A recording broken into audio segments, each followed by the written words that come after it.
Greetings and welcome to this discussion. I have the unique opportunity to be speaking now to the legendary, and in some circles, infamous Smudboy. Many of you might know Smudboy. He is a gaming critic. He has his own channel, and of course there will be a link to that. And he, the best of my memory, he came to prominence in 2010-ish with the inception of Mass Effect 2, and he created quite the ruckus. But I want to actually give the floor to him so he can talk a little bit about his YouTube biography and how he sort of made a name for himself as the I mean critic, certainly. I guess in this day and age, the gaming critic iconoclast. I don't know. Please, sir, the platform is yours. Well, thank you very much. If you want to talk about when I first started YouTubing, it was about 7 years ago at the release of Mass Effect 2. And the reason I went to YouTube was because I was busy debating and talking to people, or fans really, in the BSN or the Bioware social network at the time. And it was kind of like hitting a wall with your head constantly every time you'd open up your mouth. You say, well, there's this story problem, there's this character flaw, there's this thing, and they don't seem to care. They didn't really bother with looking at things critically. So I had to express myself in a different way, and I did a very crude attempt at videoing at the time. And so I made my Mass Effect 2 analysis, and I tried to go back to the BSN, argue a few more times. It was okay. Eventually I just got banned because of all the number of people that were driving me nuts. I could not tolerate their lack of, their one-sided ways of looking at things when all I wanted was a simple discussion of understanding of what they were seeing in front of their faces. And that sort of continues on today. It hasn't really changed. When you're a fan, when you are a fanatic of a certain thing, a category, a certain product, a car, whatever, you will defend that thing, and the flaws will be so tiny that it will not bother your appreciation or your obsession of that thing. Sometimes to the detriment of understanding, sometimes to the lack of intelligence entirely, which is kind of frightening. But luckily, the people that have subscribed to me, and I have a very small subscriber base compared to all the numerous positive fan channels of Bioware and other games out there, and they actually will respond critically even harder than myself. They will say, "Oh, you missed this." I don't really appreciate people who lie to their audience. I'm like, "Whoa, buddy, chill. My eyes are not as good as yours." So I'll take videos down. As soon as I upload them, as I miss something or I misspelled something. So I try to be as accurate as I possibly can. I can't help but wonder if this is just not a consequence of the times we live in, which are very much ideologically driven and very, SJW is a household word these days, and it's, I think, beyond doubt that Bioware has been heavily influenced by that mode of thinking. You asked the question recently on your channel, and I couldn't really give a good answer to it. What is Mass Effect? Well, I think it certainly started primarily as a space opera with many RPG elements and a pretty good backstory. And over time, I mean, Mass Effect 2 was enjoyable, but obviously flawed, and it became even more of a space opera. And now it just seems, I mean, in fact, that's all about your interaction with other characters. I think they've touted the fact that they have hundreds of thousands of lines now, and you're always going to be talking to your companions. I just think that people, that's the type of crowd they've attracted over time. And as far as the inability to critique games, I mean, I'm the first one to say that I will be purchasing Mass Effect Andromeda, but not for the multiplayer. It's because I want to have fun with my friends. I'm not getting it for for the main game. Maybe it'll be good, but I have my doubts, and I can enjoy elements of a game at the same time being critical. That's something that seems to be lost in this sort of wave of fanboying and fangirling. And that's something I don't get either. To this day, as you pointed out, in the case of, say, Mass Effect, it's still not clear why they're going in Andromeda, other than what you've pointed out as well, that it's essentially a bunch of really wealthy, bored people who just don't want to go other places in the Milky Way. It's not clear, even now. And the fact that they've not given a good reason is well, we know the reason, ME3 ending, etc. But at least in the game context, it's very strange. How much do you think this dissolution of story integrity is related to this heavy ideology that we're sort of all suffering under, or those of us who don't participate in it at least?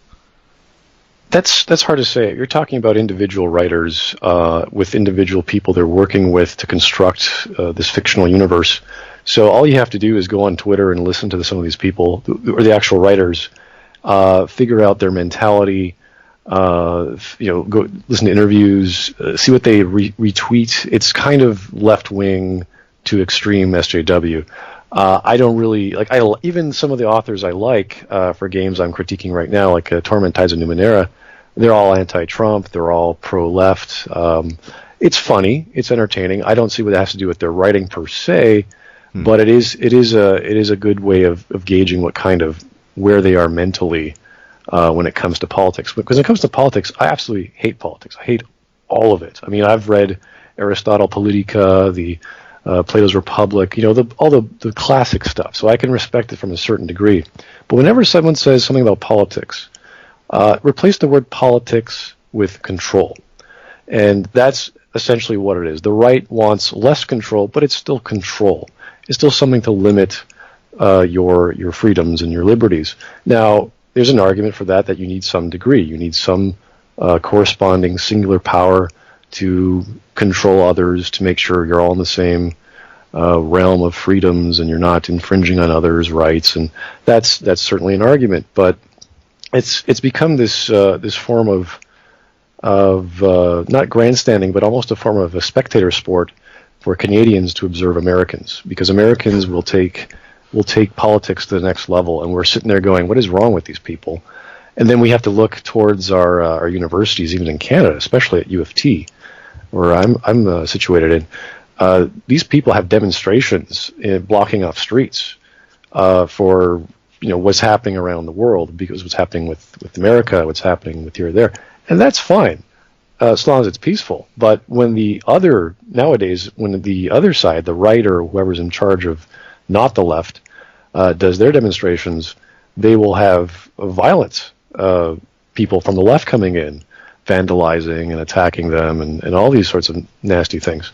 So I just sort of remove myself from that, because that's not what I'm interested in. I've never really liked that. I used to sit around a lot of socialists when I was growing up in high school, and they'd have Che Guevara t-shirts, and they'd be talking about how great Venezuela was, and I'm just like reading up on history. It's like, that was really bad times for everyone involved. Lots of people died or starved. So, I don't want to get people angry. I don't want to talk about things that are really not in my interests. It's sort of, it's possible this bleeds over into one's work. I'm certain when you read science fiction, that is definitely part of Aldous Huxley, Ian M. Banks with the Culture series, George Orwell, of course. So there's all kinds of writers and authors that will use science fiction for political means, but definitely not within, I don't think, the sophistication of the greats the past 40, 50 years in relation to a AAA gaming franchise. I can't see that translating very clearly. I think that's pretty illuminating, because there might be what appears to be the false attribution of you being distinctly right-wing versus you appear to be politically neutral for the most part. That's how I would classify myself as well. Maybe just someone who doesn't really have much tolerance for the extreme left-wing nonsense, but also someone who's not firmly situated on the right. I mean, when I look at your videos, the sense I get is you just want a good and just entertaining, but a compelling story in games. And I mean, that needn't be polluted by politics. When we analyze fiction, or when we analyze a story, it doesn't have to be a fictional story. we're looking for meaning, and sometimes we don't find it. So we try to see where are we going with this story? What's the meaning behind it? You can tell great authors. I've been reviewing the Deathbird series by with Jordan Owen on his channel, and he has I'm trying to remember the name of the author. Harlan Ellison. There we go. Harlan Ellison, fantastic writer. He has stories that I cannot figure out the meaning behind them. I don't know the major themes. They're entertaining stories. They're beautifully written, but we can't figure out what the hell they mean. What's the point of it? And it's because he's such a clever guy and he has his own way of doing things. And it's almost like poetry that you can't grasp. So there are times when you can look at a piece of media, a piece of artwork, and go, this is aesthetically pleasing. It has all the elements that I can appreciate: color, shape, form, figure, all that, but I don't get it. I don't know what it means. And that is not indicative of a bad piece of work. That is simply another part of your brain that doesn't have words to explain or rationalize what you're experiencing. Now, I wish, and it wouldn't be that hard, especially for a writer such as Ellison, to give that even a smidgen of theme or symbolism or something for me to latch onto, but it's not inherently necessary. So when I get angry at like the leftist, not leftist, this is more of a socio-economic misunderstanding of, say, global warming, and I see that theory in Deus Ex Human Revolution, I get angry because it doesn't make sense. There's no scientific basis for saying that this is going to destroy the world. There is definitely a consensus by scientists saying there is definitely an increase in temperature over the past 15 years, but it's nothing to be worried about. Scientists in general, or at least specialists in those fields, are more concerned with the next ice age coming. And they're going to be complaining in the next 100, 200 years when that starts hitting. So I just want something that makes sense, something I can wrap my head around. And if you're talking about fiction, obviously you're talking about entertainment, and I'd like to see some drama in that as well. So, I mean, you first noted the disintegration, say, of the Mass Effect series with Mass Effect 2, which, I mean, the main plot was pretty bad. Some of the individual stories, I would argue, of the companions, the squad mates, were pretty good. But apart from Morden, there had anything to do with what you were trying to do. I suppose you could argue with the suicide mission, leadership roles and tech roles, I guess. But it seems strange to me that at the time nobody picked up on that it was just so, drifted so far away from coherence as far as the overarching story of the Reapers were concerned. And then, of course, we found that sort of reinforced by the fact that even in Mass Effect 3, this human Reaper, I mean, it has no meaning. The ending of Mass Effect 2 has no meaning whatsoever for Mass Effect 3. So there's even less of a connection, we find out later. Do you think that people just got lost in their fanboy and fangirlism? And what do you think is going through the heads of your typical Bioware fans such that they can't even pick up on this stuff? Because that probably was the biggest disappointment of all. I think, okay, the plot wasn't that great, but it's some interesting companions. But then you find out in Mass Effect 3 that the ending of Mass Effect 2 has no relevance whatsoever to Mass Effect 3. I mean, your thoughts on that, maybe? Well, it depends on where you're looking at it. If you're looking at it from the developer's perspective, getting bought out by EA after Mass Effect 1 from Microsoft, obviously there was a big shift in trying to appeal to a larger audience, making it, tightening up the action, making it a more, the guns more accurate, more frame rates higher, that sort of thing. And then the change in writing. So all the people who were originally there were either sidelined or dropped entirely. So that's the development thing and the writing creative aspect. If you're talking about fans being more, what's their mentality? Even when I played Mass Effect 2 for the first time, I was on the hype train. I was sitting there the first time I played it. I thought this was amazing. This was awesome. My descriptor would have been amazing. I had a great time. And then I stopped and played the second time because I wanted to try a different path. And then this is when my brain went, wait a second, what are we doing? Why are we doing it? Why did we do that? And they just kept going and going. So you have a number of writers on a collaborative work that are doing their own interpretation of what is drama and what is character without understanding what came before. And what came before was a hard science fiction story in a space opera. So if they don't follow that, if they don't keep the continuity, they don't keep the logic going from that high standard, then you're going to get retcons. You're going to get additive retcons. You're going to get all sorts of things that pop in because they needed to fill it in for the sake of gameplay or for the sake of action or drama. So again, heat sinks have to be invented, and then they make a joke about that in the third game. They do things that plot points just because they have to get Joker to have his time to shine, so they have to get everyone on a shuttle for no reason.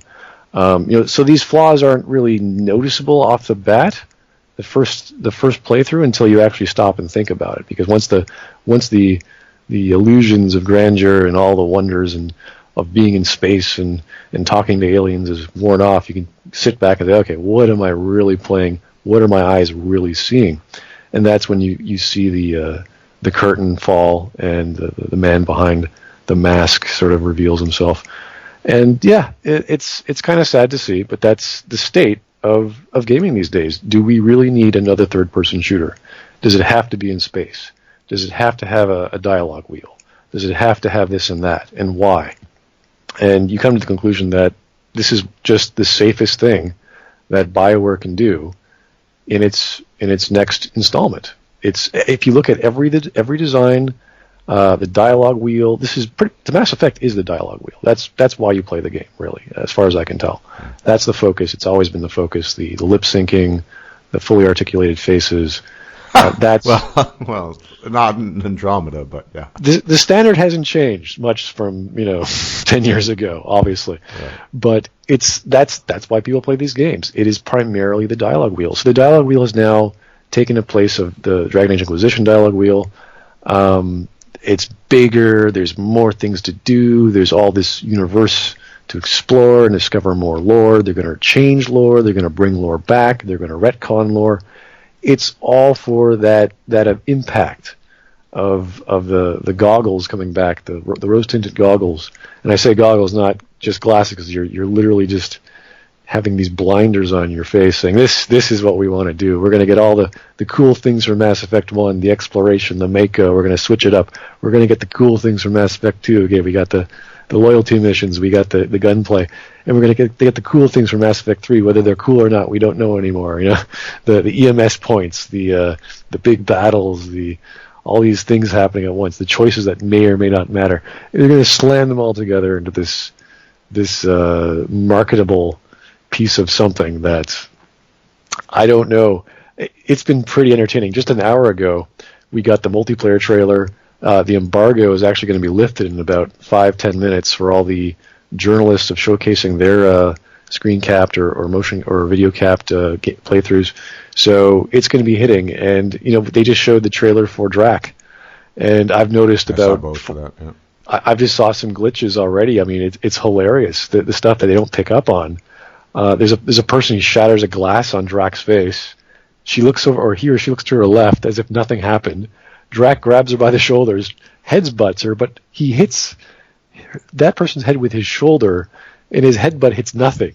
And then this person goes flying across the room, hits the table. There's this big explosion of a table of a glass that's still there, and you're like, okay, what is this? And then they repeat the scene again, while the writer is trying to describe that this is a typical Krogan, but not being able to explain it by saying that exact sentence. Oh, he's an old Krogan, but he's like this. It's like, dude, it's a Krogan. We know what Krogans are. He's a big, badass, honest guy who likes to fight. That's it. That's all you need to know. And then the last scene, they show one of the social things you can do on the ship is where you watch a movie together. And he falls asleep on somebody's shoulder. Yeah, and on the back there's Vetra, and she's having a drink, but the drink is levitating out of her hand. And it's just, did anyone bother to notice this? It's the same model of Drac at the bar with the drink in his. I think it's the same model of the tin glass he's holding. So these little things, they pop up, and I'm just like, does anyone, how long was the QA cycle? They've been doing polish for the past year, since July at least. and they're going to have a massive day one patch that it's not even going to fix half this stuff. How could you possibly fix a cutscene? How could you fix a bone on a rigged model for a real-time cutscene throughout the entire game? Like, you'd have to call in the animator, you'd have to have him rebuild the EXE, do all this extra stuff. And all these fans in my comments, oh, they'll fix that day one, don't worry. I'm like, dude, no, this is impossible. There's no time for that. I think the most glaring thing that's occurred to even the most diehard of the fans is this sort of zombie-esque, glazed-over look that the human beings have in their facial animations. It's particularly bad with the eyes. The pseudoscientist, the ice water woman, whatever her name is, she'll be speaking and the blinking is off. It just looks dreadful. And then when you look at the aliens, the Turians and the Krogans, they look actually fantastic. The facial animations are several leagues better than the humans.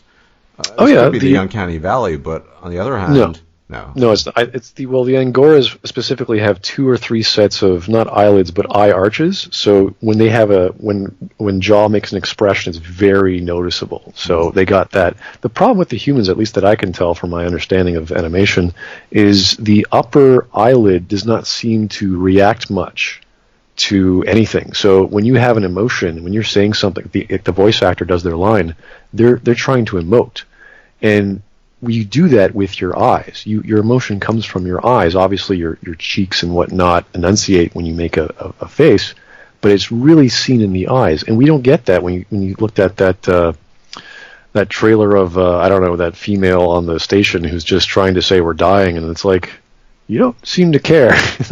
You're talking about life and death topics here. So yeah, it's really the upper eyelids and the arch of the eyebrows to show off emotion. It's not working.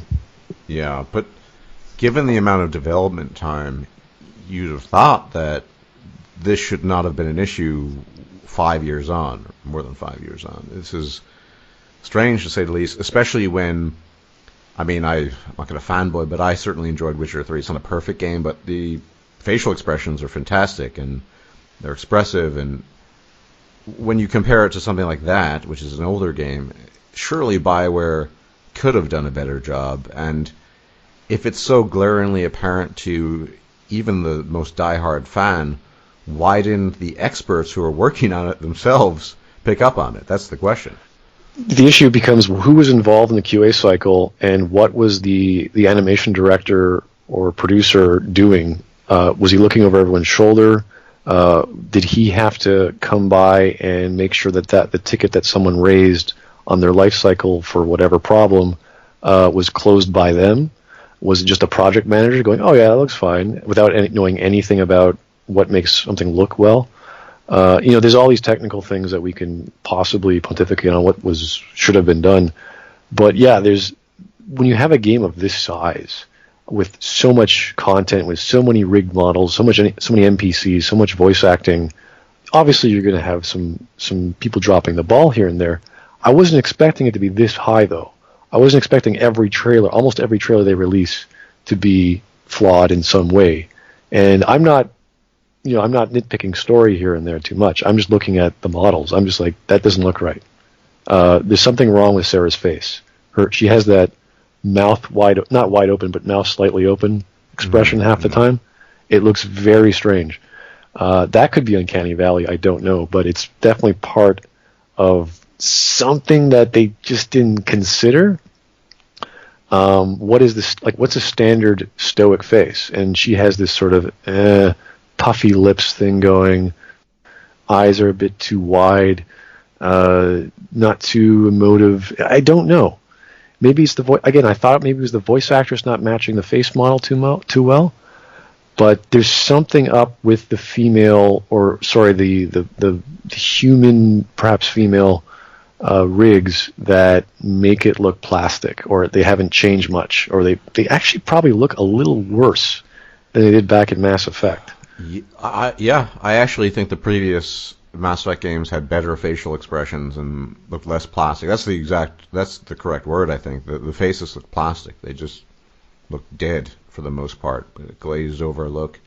It's, for a game that's touted as being sort of the ultimate space opera, and it's all about interaction with other companions and people on your ship, you'd think with that amount of face basically being the spotlight, that would have been a priority to just hit every angle and cover to make sure that this didn't happen. But I'm not an expert, obviously, but I don't think you can correct this post-release, can you? I mean, you can't release a patch that fixes this, can you?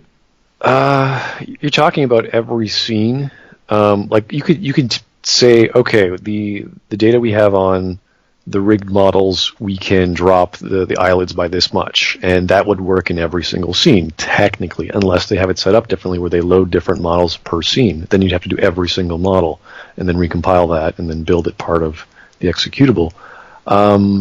Depending if that's how it's done, I don't know.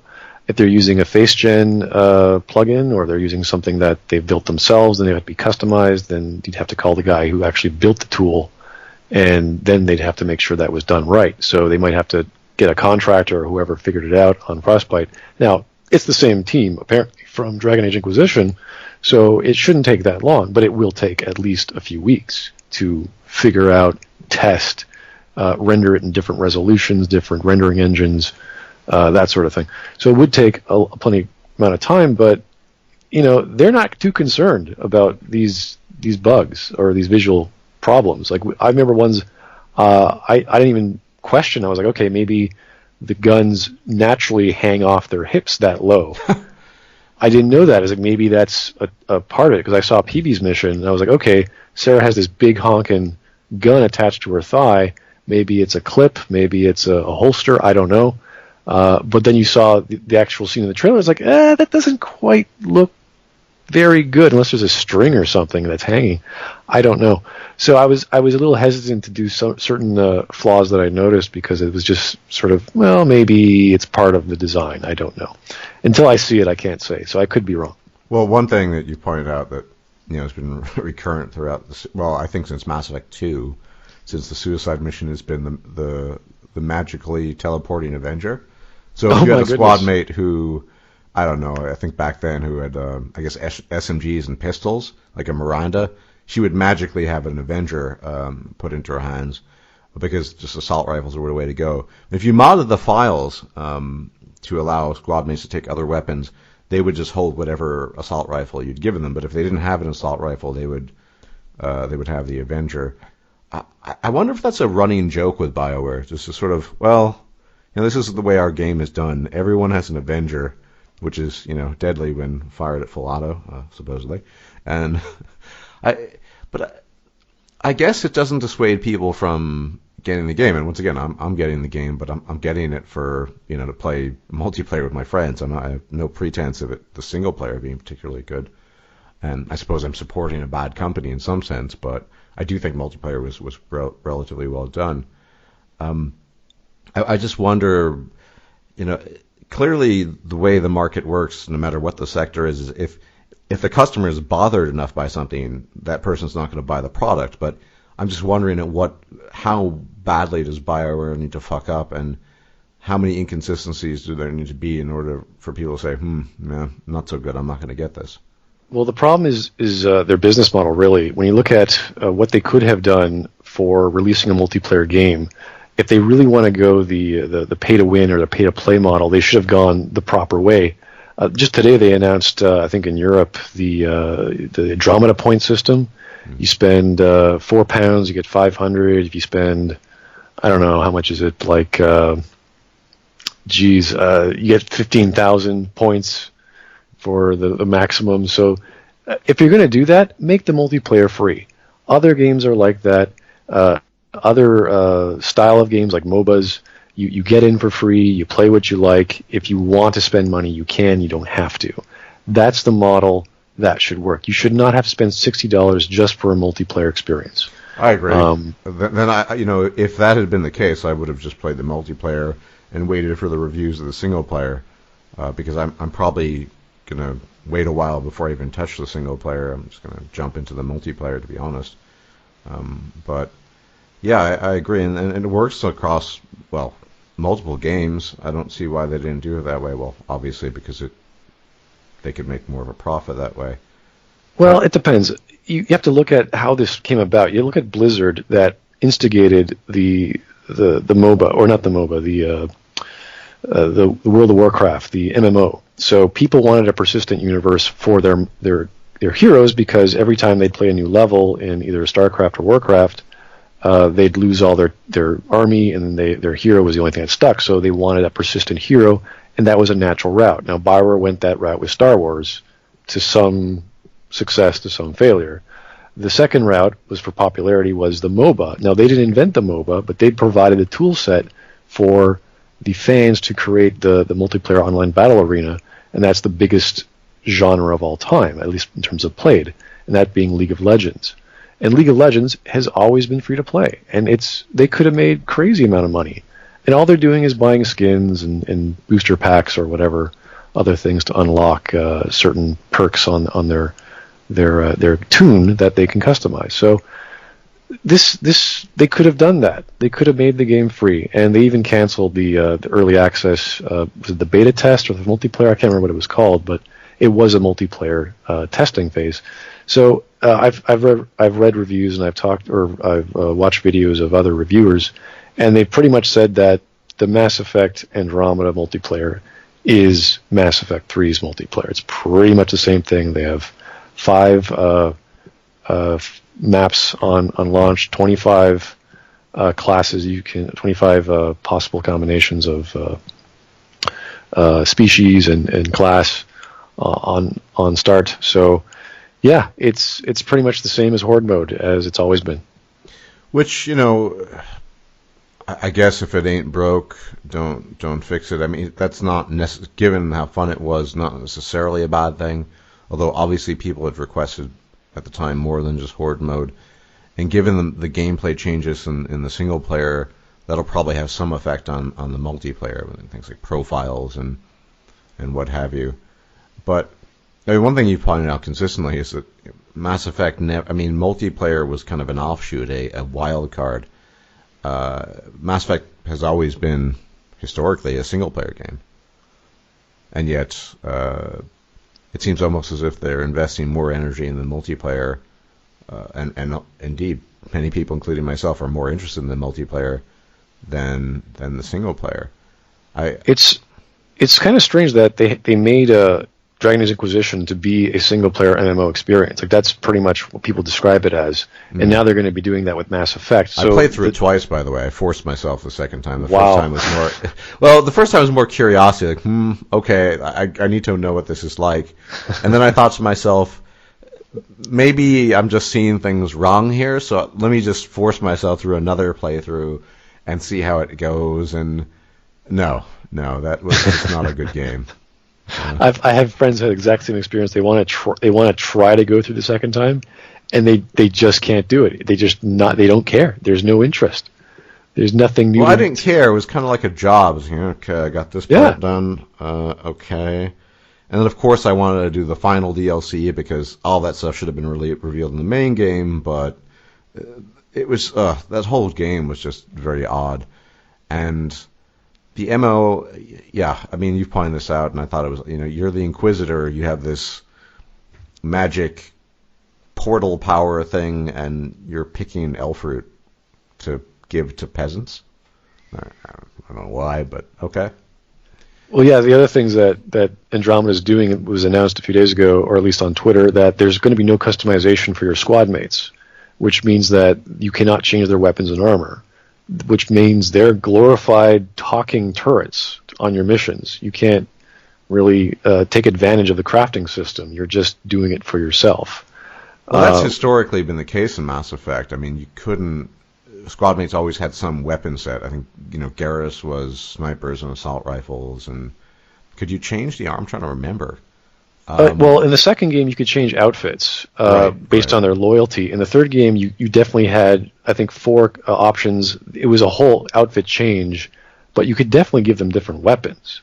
So in this case, there's you can upgrade their stats with the RPG, their level. They have 3 abilities and 1 passive, but that's it. That's the customization. That's all you get, and that's by design.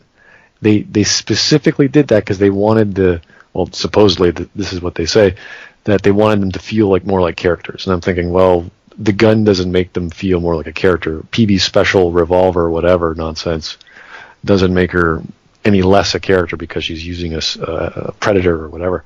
It's very strange to eliminate RPG elements and then explode the class system on your character, on your main character, because he has an implant in his brain that allows him to be God.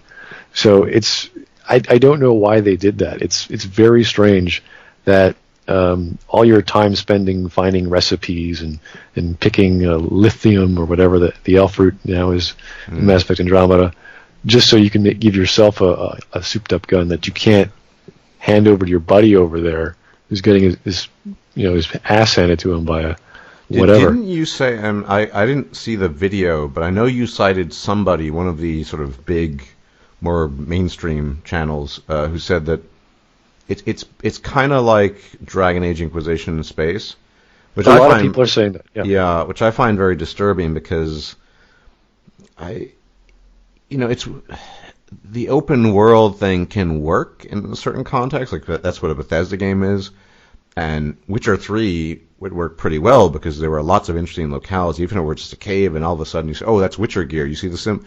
It wasn't just meaningless nonsense. Although they claim, actually, officially, they've claimed that they've taken a lot of inspiration from Witcher 3 side quests. That is somewhat inspirational, I guess, or hopeful. But if I've read that on a few forums that this is going to be Mass Effect Inquisition, which is disturbing. Although I suppose they could justify this by saying, well, you're not the Inquisitor, you don't have a magic immortal elf god portal thing on your hand. You're just a newbie, so you gotta scavenge the universe. That's that's how they could justify it. This is definitely their safest game ever. They're trying to get the best of everything they've done. They're looking at other they wouldn't say competing products, but definitely ones that have influenced them, like Skyrim for sure, definitely The Witcher, and they're saying, well, what worked with that? And I really can't say the gold standard, like which is The Witcher, can really influence this game very much. They're very different games. It's not open world. People think it is open world, or it feels open world. No, it's not. You're going to have side quests just like in Dragon Age Inquisition that have nothing to do with anything. It's all about getting those points. You're going to be getting those EMS or Andromeda points to beef up your Nexus for whatever goddamn reason. That we have no idea what this thing does. It's taking the simplicity of Mass Effect 3's choices, quantifying them, and trying to give value to multiplayer again for whatever reason. So until we figure out what the story is about, because I think it's still about finding a homeworld for humanity and combining that with exploration in your dune buggy, I think. We don't know exactly why you need the space station. We don't know exactly why you're in charge of everything now. I'm sure there's some plot related reason, but yeah, it just seems like a bunch of moving targets to shoot out in the open. And it would have been so easy just to have said, well, the Andromeda Initiative was started because in addition to Cerberus, certain the Council had become aware of the Reapers. They were hush hush on it in public, but then decided to fund this project just in case the Milky Way races or the civilizations go to shit and the Reapers succeed. At the very least, you could escape. Why they could have just done that? At least you'd have a premise that made sense. There would be droves of people saying, "I want to get the hell out of here. I don't want to die," and they would be signing up for this mission, and then they would only take the best. Then there would be all this internal conflict on the ships about, well, I'm separating from my family, but I want my children to live on. They're the best of me. Who shouldn't we put on? Are we leaving the best behind to fight? Why are we fighting? Why are we going? That would have been a fantastic motive that not only the old school players of Mass Effect would know about and understand, but then you say, oh wow, I am going to represent this family. I am going to represent this house from this, from Turian hierarchy or whatever it is. That would give us a sense of culture. That would give us a sense of purpose. And I would be like, wow, they actually put some thought into this, as opposed to, let's not mention the ending of Mass Effect 3 ever again. Let's escape the crap out of this hole we dug ourselves into. And anyone who ever brings it up is a hater, and he obviously does not appreciate storytelling or whatever. So I mean, it's really strange that they cannot write an intro or a sales pitch or make a trailer that says, why are we going? Why should me, the audience who knows nothing about Mass Effect, care? Why you're going to anywhere? Well, I mean, in space. as you said in your video, it's failed at the premise. I mean, if humanity needs a new home, you need to state why it needs a new home, right? I mean, yeah. You need a new home, okay? Is your old home dead? Is it falling apart? Is it going to be invaded by giant, space machines? Yeah, that's it. Yeah, but it's funny that you're probably the only major YouTuber that is, well, maybe not the only, but one of the few YouTubers that's picked up on this has actually stated that this is an issue. I mean, at least in Mass Effect 2, it was claimed, we find out later that it's irrelevant, but, you need to stop the collectors because they're working for there's some, it's not a great plot, but it sort of it makes sense, sort of. It's their lackeys. You're like, okay, they're the enemies of the Reapers, we got to stop them because, their bosses are evil. Fine, whatever, okay. It's not a major threat, but because the consequences, losing human lives in other colonies, how they go about doing that is retarded, but at least it's like, okay, they are bad guys. We understand that. With Andromeda, you're just a new kid on the block, and this other kid has been there for 80 years, where the Angoras have been there ever since they've been born. So, it's like, okay, so are we helping the Angorans? Are we trying to find a new home? Are we going to find a new home after we help them? It's just like you're creating all this external conflict for the sake of shooting things. Again, there's lots of reasons to shoot things. There's lots of reasons to have conflict. Going there itself is conflicting and difficult and challenging enough. Look at the plot or the setting for Sid Meier's Alpha Centauri. Look at the science victory condition in all the Civ games. Where are you going? To Alpha Centauri. It's what does that involve? What's the political spectrum of people there? How do they change during that voyage? Why are they going there? I mean, that's very interesting from a science fiction perspective as well as an interpersonal perspective. And they don't care. They just want to throw the Mass Effect universe into another galaxy because they could not put it into their existing galaxy because they screwed up their entire galaxy. That's the obvious reason, and they have not. It's still not clear to me. What has it been? 5 years, more than 5 years now. Hence, how they managed to do it. I mean, I don't. Yeah, it's not clear to me. Mass Effect 3 ruined. I mean, I was still I enjoyed Mass Effect 2 despite its flaw, but Mass Effect 3 was just. I mean, there were some cool things like the Krogan stuff to some degree, but the Morden story, I guess. But how they just didn't pick up on that, and now, I guess apparently there are so many lore entries now in the forthcoming game that there's no longer a voice actor who can voice it all because it's just too much. Right. But if they don't care about lore and they're willing to retcon things on the fly, what's the point? Yeah, well, they're focusing on gameplay, so they'll have anachronistic guns that only existed retroactively in Mass Effect 3 because people like them. So they're going to bring them back. And again, if you're doing things for the sake of gameplay, then that's your focus. As opposed to Mass Effect 1, where everything came from a storytelling, theoretical on paper, hard science fiction background, and then we say, okay, let's invent guns. Okay, well, we're not very good at doing third-person shooters, so obviously we're going to suck at that, but we're going to make them accurate. And I would rather install Mass Effect and go through that with all its wonky-tonky, jungle gym or whatever you call the Mako physics. I'd rather go through that just because it's more consistent. It's more believable. The characters are more believable. It has that retro feel now after 10 years or so, and it harkens back to the 80s, all the cool sci-fi of the time. And if you actually look at the menu screen of Andromeda, someone just posted it on Twitter or I think Reddit maybe.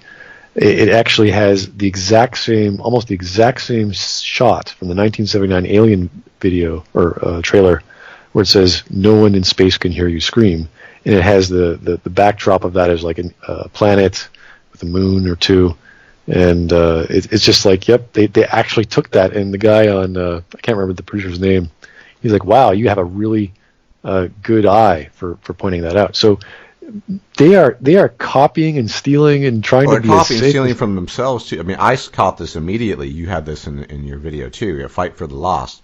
Well, or fight for a new home, fight for the Lost. Well, at least you knew that colonists were being lost. Well, more or less in Mass Effect 2. So you were allegedly fighting for these lost colonists. You even meet some of them that get sludgified on the right. But fight for a new home. Once again, there's a meaning behind fighting, and if you're going to fight for something, you need a pressing reason. I mean, combat is something very demanding, and you don't fight for no reason. Give us a reason why we're fighting. Please tell us. I'd love to know. It just seems like they copy and fight for a new. Okay, we'll fight for a new home. I mean, how much of this do you think is just, once again, a sign of the times? We have. I mean, this is a huge departure from Mass Effect, but at least Obsidian trying. I know you're not a huge fan of Pillars of Eternity, which I'm going to sort of pick your brain on as to why, but there are at least some companies trying to go down a different route and trying to sort of get back to the roots. Now, Pillars of Eternity has issues, but it's the story integrity at least is better than a Bioware game. Same with Tyranny. So, where do you see the future of games that have a good story being primarily sort of Kickstarter projects? That do you think AAA companies just can't do it anymore? I don't know. I really don't know what is going on. I know that, let's say, a company like Naughty Dog, they stopped doing their Uncharted series. I think the last one was the Lost Legacy, and they said The Last of Us Part 2 was just like killer. We're not gonna, that really drained our resources, and they might be doing a next sci-fi game, but they know when to stop. They say, okay, was it 4 Uncharted games? I think, that's it. They can't do any more. They've exhausted their creativity. It's been one of the most popular franchises ever, but they know when to stop. See, that's a company who knows what they're doing, at least financially. They're not going to say, our publisher knows what they want, so we're going to make another sequel. It's like, no, we're not. We're not going to do that. So with the Kickstarter projects, that's a sort of a mixed bag. The smaller ones, I'm really excited for. I've been kickstarting projects for the past several of them a year actually. Some of them have come to fruition. Herald just came out last week. That's a very small adventure game. It's at 2 chapters. It's a story about, I think, colonial Africa and the trading, the paint trade, the indigo blue color, all the types of laws and treatment of people. It's a very simple game, but it's fully voiced. It's beautifully done. Obviously, the Kickstarter projects take a lot longer, or at least longer than they say they should. So there are lots of companies that want to prove themselves, and they do focus on stories. So that's good. Companies like Obsidian, In Exile, I love the talent behind those things, but something about them is not working right, and I can't exactly put my finger on it. I'm analyzing Torment, Ties of Numenera, so I'll figure that out as I go. But a game like Pillars of Eternity, again, great talent behind it, something's not connecting with me. And I don't know... Too much of a lore dump, maybe. I mean, the difference... Well, I can just offer, so having played through both Pillars and Tyranny at least once, although I'm on kind of a second playthrough on both of them at the moment. Pillars of Eternity is meant to be this huge game, and sure, they introduce the lore to you. Now, in Tyranny, by way of contrast, you could call it hand-holding, but if something is introduced, because it's a much more compact game, about 30 hours, give or take, you can sort of click on an entry, it'll say, oh, this is Kairos the Overlord, or this is this part of this continent and this culture. It's easy, it's much more accessible, and so it helps you sort of follow the story more easily and just kind of go along with it. I'm not going to lie, Pillars of Eternity it was hard for me to care. Whereas with Tyranny, I felt like a major player well, you are, depending on your decisions. They're huge. They have a huge impact on things. In Pillars of Eternity, yeah, you're this watcher person, but it's just not. I don't really care about my companions. I don't really care about what I'm doing. I care more about min-maxing and, pause and play combat, actually, more than the story, which I think is some indication of failure on the part of Obsidian. But then again, Tyranny did a much better job of that compared to Pillars of Eternity, so I'm not sure what went awry. I know there are different teams working on it, but yeah. I'll eventually have to try Tyranny. I haven't got time to check it out. People have been asking me to see it at least. But with Pillars, I think part of the problem, as well as with Torment, was the Kickstarter stretch goals, where they say, I'm going to do this, I'm going to do that if you give us more money. And you were talking about years and years of development, millions of dollars. Now, millions of dollars is not much when you're talking about games trying to tell a story. It shouldn't sound as much, but it ended up being, okay, if you're going to spend $5 million, you better deliver something worthwhile, and then on top of that is just the icing. So with PoE, it was kind of all these stretch goals where you have this person's name and they get the little backstory because you could see into their past life, and it's like, so what? Why are you showing me this? Why does this guy have a gold little indicator over his head so I can learn about what he did 2 centuries ago as a farmer or something? And I'm like, I don't care. This has nothing to do with anything. The same with the ridiculous tombstones, where you don't have to read them. They have nothing to do with anything. No, they don't. But and you're sitting there going, well, this is like for the sake of donating money, you get a tombstone, and I'm like, yeah. So what? Even now on a second play, I just don't really care. I sort of care about leveling up my character and getting the perfect build, but that's not the same thing as caring much about the story. Whereas Tyranny, without spoiling it, you're basically this important magistrate in this fallen world, as it were, led by a kind of sorcerer king or lord. And you're told that. You have a background. You can make decisions before the game. In fact, you make decisions before the game starts that have an impact on the gameplay and the dialogue. Your companions are much more interactive. They all have a stake in it all. They belong to different factions. Some of them get along with each other, others don't. It really feels like everything you're doing kind of matters. There's some issues with the ending in the final act, and I just don't understand why they couldn't have done that with Pillars, because I actually cared about Tyranny, and I can't say I honestly really cared too much about the story of Pillars. It was just too drawn out. Well, it's similar to having an ethics system in Knights of the Old Republic. Like if you go a certain path, it's either light or dark. And in the first game, it explains that there's more than just light or dark. There's that sort of purplish, greenish vibe of the Force. In Torment, Tides of Numenera, you make choices, and your ethics or your they call it the tides shift, but it doesn't really mean anything. It doesn't really do anything except maybe an extra screen at the ending if you care to go that far. So unless there's an actual repercussion or example to your choices, having all these complicated options is really pointless. Having all these, you could pass a skill check and you can intimidate someone. Well, what does that get me? He'll run away. Okay, great. I didn't have to fight him, but I want to fight him. I like the gameplay. So, and that was a case also in Torment where you would get more benefits from fighting because you got more experience. You might find some items. Yeah, that's an issue in PoE, Pillars of Eternity 2, where you can pass an athletics check, or if you have sufficient cruelty, you can kind of scare them away. But then you don't get their loot, and they have some pretty good loot, so you just, why bother? You want the loot because at the very least you could sell it for coin. I'm hoping that, it's possible that I'm sure you're aware of Deadfire, which is Pillars of Eternity 2. I'm pretty excited about this multi-classing thing because it sounds like that's something that was missing, and there are going to be subclasses, which is kind of like a D&D element, which I think is quite cool. That's gameplay-wise sounds great, and they're going to improve on that. I just hope the story is. It's been claimed that it's a much more personal story, so I'm hoping that they can somehow fix the issues of just sort of not really caring too much about about what was going on in the main game. I guess remains to be seen.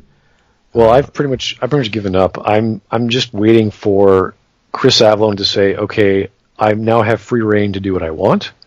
I'm in charge. As soon as he says that, I will happily throw money at him. So I want to know his involvement, because he was the guy who was really the creative force behind Planescape Torment. So, if you give him the reins, I'm all for it. Until I see that, I'm probably not going to care about another real-time with pause isometric style of game. It really has to. I want to see that story. I want to see those characters. I want to see the plot. I want to see what's going on, how choices matter, how the dialogue matters. I want to see that, and not reinvent D&D or use some other system. That doesn't bother me. It's all secondary. I think you should give Tyranny a go at least eventually, because that too, you can. There's a fear system and an approval system, and it has an effect on it matters. I mean, it's a much more compact game. That's probably the reason why it seems to matter a lot more. Yeah, I think that's right. I think if they're smaller and more focused, I think that's exactly like there's a game coming out in April called Regalia of Men and Monarchs. This has been it's a JRPG. It's a TRPG. It's like Final Fantasy Tactics, and it's fully voiced. It has a relationship system where you have. I think it's called. They changed the name. It's very similar to the Persona series, where you have social links and you talk to people and they upgrade their skills and open up new options in gameplay, that sort of thing. But it's tight. It's simple. It's like you're not trying to save the world. You're not trying to beat the bad guy. You're just trying to survive in your broken down town. You're building up your town. You're getting people on your team, and you're making friends with other kingdoms. And that's it. It's very straightforward. Well, I suppose that begs the question why, and maybe this is just, you're not quite as old as I am, but being older, looking back at a title like Baldur's Gate 2, which most of us agree was a really good game, why we didn't sort of just stop caring about that game. I suppose because the quest was very personal, having right. your soul effectively stolen from you, kidnapping, your sister effectively, and I guess that was the reason, whereas that wasn't really made clear in Pillars of Eternity. In addition, of course, there was the Dungeons & Dragons backlore for the pen and paper people who knew about a lot of that going in. I wonder how much that contributed to that. It really depends why you play these games. It's for the D&D stuff. Then you'll love stuff like Icewind Dale. Icewind Dale, I don't even know what the story was about. Not really clear. Yeah, but when you look at Baldur's Gate 1 and 2, you look at Planescape Torment, the characters are like, you are a god of this, or you are the spawn of that. Your life matters, because if you do this, then the world will be this. With Planescape, you have already impacted the world, and you're trying to figure out what the hell you did. And everywhere you go is a new reveal. Even if it's an NPC that looks like a Joe Blow on the street, he has a story to tell you about you. So everything in that setting is focused on the protagonist. And that's how you write. That's how you write stories. You start with a central character and you flesh out the entire universe just for that character. And it just so happened to work within a gaming scenario because of being immortal and respawning and all that stuff. And, of course, with the genius of Chris Avellone, where you turn things on their head, you take RPG mechanics, you take RPG tropes, you turn those on their head, and you've got a really different scenario that's just weird and funky and crazy. Obviously, Baldur's Gate was a lot more simpler and traditional, but you at least had the story behind it saying, you are important, you are a godling or a god creature, and what you do is going to affect other people around you or the world around you. So yeah, you need a good motivation. You need a good setting, you need a good setup, a good premise to launch the player into a world where the gameplay is satisfying. It doesn't have to be perfect. You just have to work with the rule set you're given, or the mechanics you're given, and the development of the story continues. It doesn't have to be character development as much as I'd love that. I'm sort of given up on having characters grow as a story progresses. I don't think we can do that yet in gaming. I don't think no one's interested in doing it. But for a plot, no problem. Plots are easy. There's all kinds of plots. They've been tried and true over the centuries by writers and poets. off we go, and that will make me happy just to see a consistently simple, clear story. 20 hours. I'll give and take. I'll take 20-hour game that tells a good story, and I'll be there. Yeah, then, well, it's about 30, but I would certainly at some point in time check out. It's not a perfect game, but it's a much better. So they did a much better job with it than they did with Pillars of Eternity. Now, one AAA company I've never, well, maybe it's because I've missed it, but I've never heard you comment on or game, and is CD Projekt Red. Now, I'm not entirely uncritical of them, but I think of the AAA companies, they're probably the best one out there at the moment. I'm curious to hear your thoughts on The Witcher 3 and the forthcoming Cyberpunk 2077. Right. Well, I tried playing The Witcher 1. It crashed so many times. That was the buggiest game I've ever played, so I had to uninstall it. I really enjoyed Witcher 2. I thought that was perhaps the best balance of what they were trying to do with a singular character, the concept of Witcher 1, which is a continuation of the story, and the gameplay. I thought that was just, the challenge was hard, but everything else as you progressed went with it. Probably a bit too broken at times, where you had your shield that could just deflect anything and you could just go through people. But yeah, everything that they wanted to do, I thought, was achieved very well. Choices, characters, everything, just beautifully done in The Witcher 2. The Witcher 3 is a much more ambitious. The main problem I have with The Witcher 3 is, as good as the plot was, as good as the characters were, as good as the gameplay was, there was a contradiction between what the plot wanted you to do and what the gameplay or the game wanted you to do. And that was, you have to find your daughter. You have to do it now. It's very, very important. You got your memories back. You know what's going on. The world's going to end. You got to go, go, go, go, go. And then the game says, well, look over there. There's a really cool monster. That's a good contract to earn some coin. Yeah, and then there's a fight going to happen over there, and then you just keep going and going, and you're like, what was I trying to do? Something about my daughter? And it happens at every single time, every single village, every single place. As beautiful as this world is, it's got dozens of glitches, dozens of problems with it, but you will go through this story because you care about Geralt and his adventures, you care about his daughter, who's adorable, and you care about whatever the hell is happening with Yennefer. Does she love you? Is she playing with you? Is she naturally a bitch? What's her bag? You don't know exactly what's going on. So they have all that. And that's all you really need. You don't even need the open world. I think if Witcher 3 did not have open world, it would be just as fun. It would be just as exciting. You'd have better fights, I would argue. Not as many, of course. It wouldn't be as diverse. It wouldn't be as sprawling and beautiful. But it would be a much more focused story, a much more focused game. Do you feel a sense of confidence going forward with their next title, which will be Cyberpunk 2077? Yeah. Absolutely no problem. Yeah, see, they've proven themselves. They know their audience. They know how to do DLC. They know how to do expansions. And the expansions were... I'd argue I found this expansions more compelling than the main story, to be honest, from my end. I don't know if you played them, Hearts of Stone. I have not. No, I have. I wish I have. I have a friend of mine who's like, why? Almost every week he's like, why haven't you played Hearts of Stone yet? It's really good. It really is. It's fantastic. Great story. Fantastic characters, too. Blood and Wine was tongue-in-cheek, but also great. I think the expansions were better than the main game. And yet these expansions, by the lights of many companies, could be standalone games. That's how good they were and how, I guess, comprehensive and full of details they were. I mean, I don't think there's no company that's perfect, but CD Projekt Red is probably the only company that I feel confident is I'll pre-order because I just know they're going to deliver a good product. Yeah, that's the kind of feeling, like, because they have proven that you don't have to worry about, it's going to be glitchy, they're going to have this. Don't worry. They're going to provide patches every week. They're going to provide dozens of new DLC every year. They're going to for free. For free. Yeah. Exactly. They love their fans, and they listen. They know where they make mistakes. They know.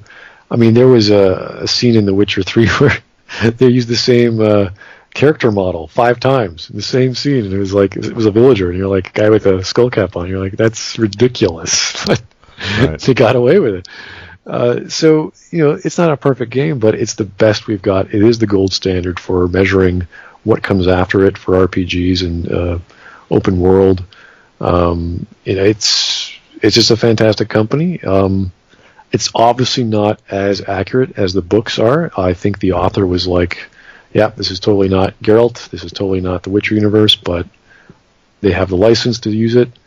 Let them go crazy. I'm glad they're doing something in science fiction. I'm happy to see anything, really. I haven't really seen anything, aside from that trailer like 8 years ago or whatever it was, with Cyberpunk. It's very much under wraps, and I think they want to make sure that it's at least more or less finished before they present anything, and I think that's a good idea. I mean, allegedly Mass Effect Andromeda is more or less finished, but it looks glitchy, and, well, we've already talked about the plastic faces. I don't think CD Projekt Red wants to go down that route. They probably want to show something more or less finished, just full and detailed and impressive, and everything that Andromeda hasn't been so far from what they've shown. Even the profiles. I mean, I don't want to go back. Well, I feel I have to go back to the sort of no classes profiles. Well, I get that people were tired of getting locked into a class, but if I get around to doing the single player, I'm going to just play the Pathfinder as probably the engineer. I always like the engineers, and I'm not going to switch all the time just because it doesn't make sense. You know, they claim that, I think, what did they claim, that you put a chip in your head and this gives you access to just the entire multitude of all 6 classes. So you can just, on one mission, you're a shotgun-toting vanguard and you got biotic charge, and all of a sudden you're cryo-freezing people as an engineer, but then you got the tech. I mean, is this a new technology? I mean, Shepard, which, one of the greatest soldiers in the Mass Effect universe, was a fixed. He couldn't swap between. I mean, why this implant with the Pathfinder and not one of the greatest soldiers to have ever joined the Alliance? It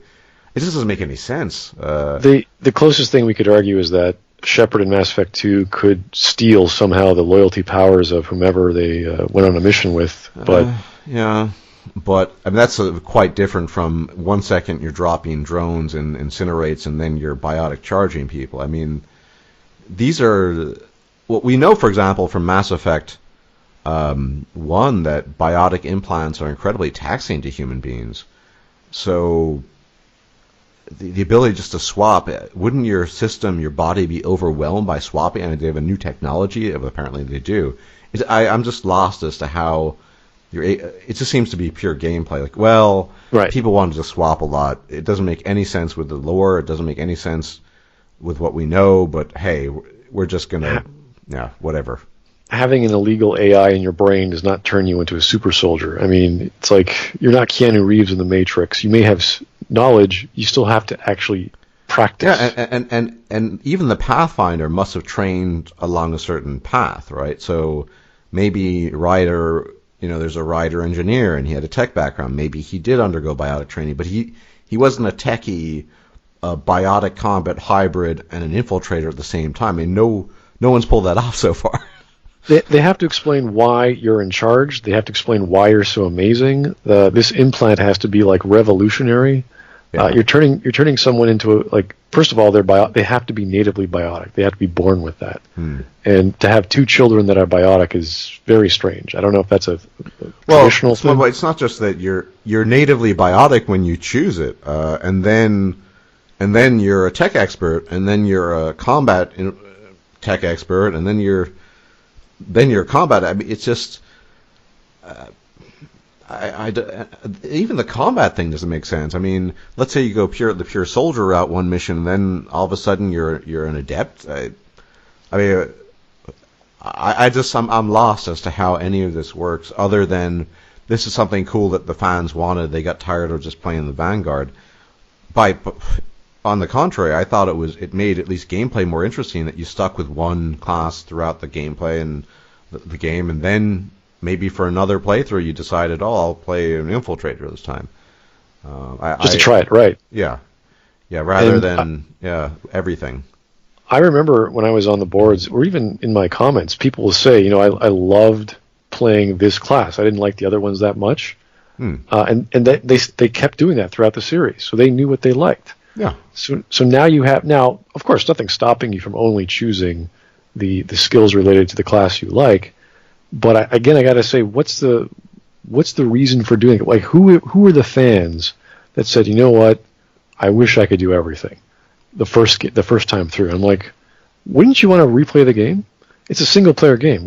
Why wouldn't you want to try? Why wouldn't you want to try a different route? Yeah, there were tons of people. I know the engineer, which was my favorite, was probably the least favorite of most people. Yeah, you're right. But you know, and I loved that was that little thing in the Omega station where you actually have an interrupt because you're an engineer. I thought that was cool. Yeah. Yeah, I mean, lots of people. Most people didn't play engineers. Most people played soldiers or infiltrators. Okay, well, so why would you want the option to play an adept or an engineer now? I mean, maybe to have an extra power. I don't know. I really feel like they're trying to appease everyone as much as possible by thinking, okay, what can we do more in gameplay to make it better for that other person who can't get into it? What can we do for this person who wants to romance this alien? What can we, how can we make that more compatible with their mentality? It's becoming this pander fest, and I'm not saying that's necessarily a bad thing, because you do have to pander to some degree. It's pretty generous of you, but I've been asking people about what they think Mass Effect is, and some of them will say, well, you're banging aliens. It's like, yeah, that's pretty much what it comes down to, shooting things and banging aliens. So if that's... But you want to shoot things in a certain way. I don't... I mean, once again, I'm a kind of class fanatic. I used to play tons of D&D in the 80s and the 90s. Like, yeah, you could dual class... I mean, but in the Mass Effect universe, people underwent training for specific roles. And as you pointed out, this would have to be the most revolutionary piece of technology, or one of them at least, ever devised. The ability to be a perfectly proficient combat soldier with all kinds of nades and precise aim and endurance and vitality, and then all of a sudden you're throwing singularities at people and warping them on another mission, with what? You just swap implants? I don't understand. I don't understand it. Everyone, even a newbie like the Pathfinder, must have had some kind of training that will define what he or she will be and how he'll play. That's the only way that makes sense. That's just the empirical understanding of how this is even possible. The second one is, why the hell are they in charge of anything? They're just someone's kid. Yeah, well, that hasn't been explained yet. I guess that will be explained during the story when it's released. Well, what else could it possibly be aside from your implant? Like, what's the thing that's special about this kid? That's not clear exactly. Because he doesn't appear to be particularly remarkable. He's 24, 25, both the kids. So yeah, it's like, 20s. Okay, they have very little experience. They're juniors at their jobs. Well, we know that, what's her name, Cora, the lesbian looking woman, I think she's actually next in line. We assume something happens to Father Pathfinder, I think. And technically she's supposed to be next in line, and from what I hear, something happens that elevates the children to be the Pathfinder, even though she has the training. And once again, here, I have to point this out again. Why are your squad mates specialists? Why is Cora... am I getting her name right? I forgot. What's her name? Yeah, Cora the Explorer. Right.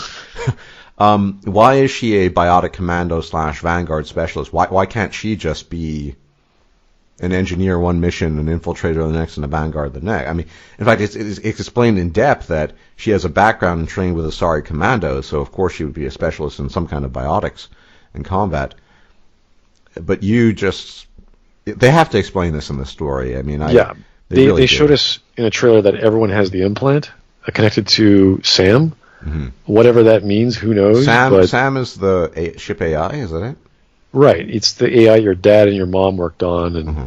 It's this thing that no one seemed to care about, that it's completely illegal in all the known galaxy. But yeah, you could totally have this thing in your brain that is talking to you. It's pretty much Siri or Sari in your, what's that iPhone app? Oh, right. That yeah. I don't know. I don't have an iPhone, but neither do I. Yeah, so I'm assuming it's the same idea. Asking a question, they'll Google it for you and give you an answer. So, yeah, turning you into a super soldier is just part of the process, I guess, and no one else has it except for you.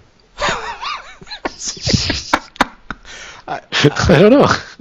Well, I know that I just I'm not going to do all these profile swaps. It just doesn't, I'm going to have to create my own story for the Pathfinder that he or she was an engineer or had tech training, and that's what she does, rather than being a biotic or a biotic combat special. I mean, it doesn't make any sense to me. I can't. There needs to be some story justification other than space magic. I guess that's what it comes down to. It's just space magic. It's a space magic universe where you get to bang aliens and shoot things. Where the story doesn't really make any sense. All the points don't matter and everything's made up, yeah. Well, the other thing is, here's a way to disincentivize replays. You have unlimited leveling. Oh God, yeah. Yeah. So you can level, because you can play everything. You can literally be 7 classes, because there's also that Explorer Pathfinder class which incorporates everything. You can be everything and anything you want, and you can have levels. You can get points. You can basically fill everything if you want. Yeah. Basically, if you enjoyed Inquisition, you're going to love this game, because you're just going to be shooting and shooting and shooting. Well, I would argue that Inquisition was a lot tighter. I mean, if you were a rogue, you couldn't be I forgot what he's specialist for necromancer, because you're a rogue. But here you can be anything, and you can accumulate points in everything. I don't know what they're doing. Part of the joy, the fun, in the former Mass Effect series, despite many of the flaws, was, I just finished as a Vanguard. I'm gonna try the Infiltrator out, and it's not gonna transfer over completely. I guess, you could respec at least. At least that made some kind of sense, I guess. But yeah, having unlimited points and leveling, it's a very strange. It doesn't resonate with me. But the only thing I can think of is they got the community, or they were looking at Skyrim and they were looking at Fallout and saying, okay, what's appealing about those games? Well, the gameplay allows you to do all sorts of customization. You're free to do whatever you like skill-wise. They said, okay, let's do that. How do we? Because they got to get that. They got to get that piece of the pie. But in Skyrim you don't. I mean, even in Skyrim, the explanation's a bit shaky, because in previous iterations, you did follow a certain path. You had major skills and minor skills, but I guess it flowed a little bit more, rather than having a super chip that turns you into a god soldier of some sort. You can sort of justify it. You could still operate under the premise in Skyrim as well, because there are going to be skills you're just not going to focus on. If you're just going a pure mage build, you're probably not going to be swinging a great axe too much. Whereas here, you literally just, we're exploring this planet. I think I'm going to roll out the combat drone. Now I want to charge these guys with my shotgun. I'm a Vanguard now. Oh yeah, well keep in mind, all your violent options are limited to you, your guns, your abilities, and running people over with your car. Okay, you don't have any armament on your vehicles. Your ship can't support you from orbit with bombardments. It's just you and your guns. So it's kind of funny that an exploration mission wouldn't provide you with any defenses or offenses. It would just be, you're on foot, good luck. Here's a gun. And not only that, but here's a gun only you can use. We're not going to give guns that you find or build to your squad mates, or armor to your squad mates either. So it's this very strange exploration mission that is hell-bent on scarce resources and making things only for certain people, but only you. Opposed to... And it's just not... I mean, if you're going to have all this combat, once again, you need to know why you're fighting. You could even justify all these side quests with Geralt saying, well, he needs to take on contracts to make coins so he can... Well, in one case, going to Skellige, he actually does need to afford passage on the ship. And as bad as Mass Effect 2 was plot-wise, you felt like leveling up Shepard was, you needed to get good enough so you could survive the suicide mission, as poorly executed as it was in many ways. You're just going to have tons of combat for no reason now, that you can just interchangeably play. I don't know. Maybe it's just because I'm old. It doesn't appeal to me. This swapping profiles on the fly, They need to explain the technology. I guess they will if there are that many codex entries. I mean, people say. Well, all you have to do is watch various YouTube pro Mass Effect Andromeda videos where BioWare actually shipped all these guys down to one of their studios, either in Europe or the States, gave them a nice dinner, gave them a few hours with the game, and they recorded their faces. And I've never seen people, fans, that happy, like crying, playing this game. I don't know what the hell they were playing. I don't know who they were shooting, but they were crying. You know, I don't know how this happened. So they must be making someone happy. That can't be a bad thing. I just hope their parents are aware of that, so they know that, you know, this thing is giving them so much joy. And it's this whole part of their channel. Like, they have entire channels dedicated to Mass Effect. Oh, it feels there's so many of them, aren't there? It feels like mine is almost dedicated to that, because every past few weeks it's just been constant video bombing of their... Well, this has clearly been the Bethesda effect, right? I mean, this was the strategy that Bethesda employed with Fallout 4, which I know it wasn't a commercial failure, but I felt the game failed as a Fallout title. But their thing was, let's wait a month or two, or a few months before release. I mean, this is obviously intentional. All these little info bits, and most of it's IGN, to be honest. They do a fairly good job of presenting it. It's all coming out now. Why? Because sometime next week, the game is going to be released, and they want people to just be fully absorbed in. I guess. I don't know, but I think that was the reason why they kept it under wraps for such a long time, because they want the full momentum. But of course, one thing that we didn't mention is they rather strategically, at the end of last year, got rid of the BioWare sociopathy forum. Sorry, social network. Right. Because, you know, I don't know, people were complaining or whatever. I think at the time they claimed that the reason was Reddit was sufficient for the communications that they required, you know, between the fan base and the company. And there's Reddit, and there's Twitter, which, you know, 140. I'm not on Twitter, so I don't know. Anyway, 140, 150 characters. That gives you a lot of ground to cover. Yeah, I mean, it just seems when they shut down the sociopathy forums, I thought, you know, as fucked up as they were, they did sometimes have some value because there was some exchange. Sometimes the exchanges were ridiculous, but now it's just, they just said, well, you know, we don't give a shit what you think.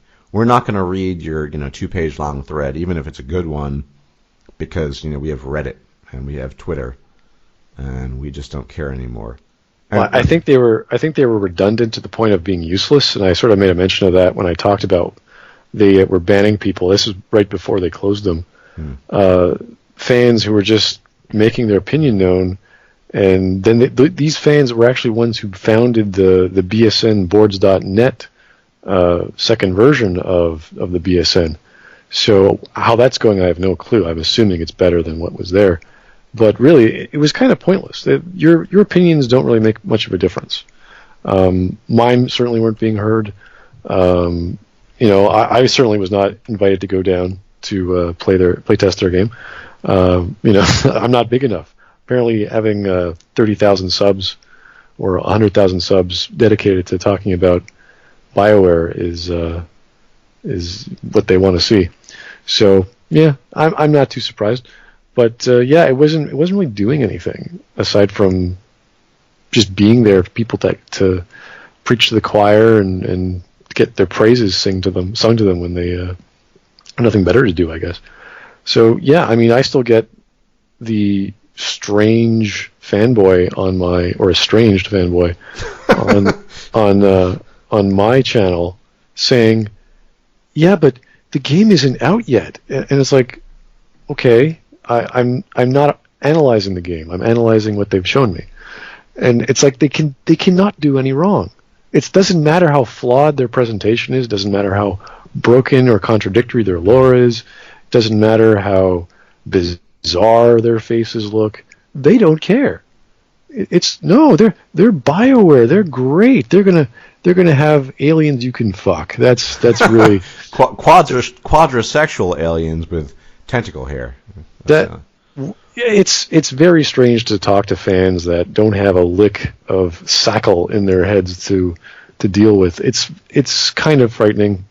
That's probably pointless too. I mean, I know I've argued with my big shtick is this whole class system, as I've kind of rambled on and on about it, and I've argued with people in forums or in public internet places, and they say, well, you're not forced to do it. And of course not, and that's why I'm not going to just swap profiles every other mission. But it's retarded. That's the point. It's not that. Well, I'm not forced to. It's not just the game design for the classes. It's the game design for the actual exploration. If you're exploring something, why are you using a car?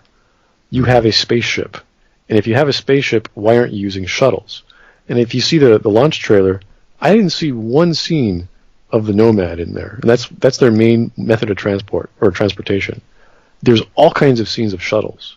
And people think I have a hard-on for shuttles or, shuttles are a big thing. No, shuttles have been in the Mass Effect universe since day one.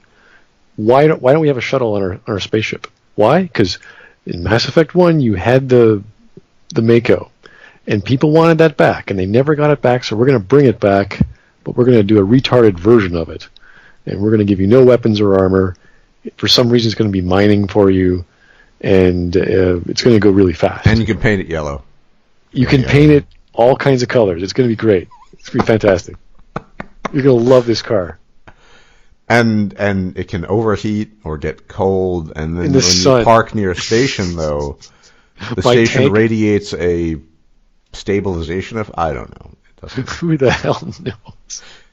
It just works. I think that is the motto that Bioware has adopted. It just works. Even Witcher 3 gave pretty complicated explanations for how certain portals worked and why they were after Ciri and why these navigators were required for the wild hunt. I mean, it explained things. I think you just quoted Todd Howard there. I did, yeah, right. Well, that's the thing. I mean, it's meant tongue in cheek, but in Mass Effect, it just seems like, well, the Mako 2.0 is overheating, but we get near the station and what does it do? It stabilizes the temperature, but I don't really know. It's just like lots of stuff to do and lots of cool stuff, and not a single explanation as to how it works. And the biggest issue, of course, is, the Andromeda Galaxy is fucking far away, really far away. And the sentient races of the Milky Way hadn't even figured out how to construct their own Mass Effect relays. So that seems an even bigger leap forward. How? I talked about this in one of my latest videos. The Geth created their own telescope out of 3 mass relays, and which are actually supposed to be impervious to molecular or atomic manipulation. Because, this is amazing. Not only that, they have to move them all together. Then they have to have them work all together. I don't know how they figured this out. Pre-Reaper invasion, which meant that everyone perceived the Geth as hostile, and they were, they were factions, but yeah, it's kind of like having Al Qaeda recommend vacation spots, and you're going, oh, that's a great idea. Well, let's go there.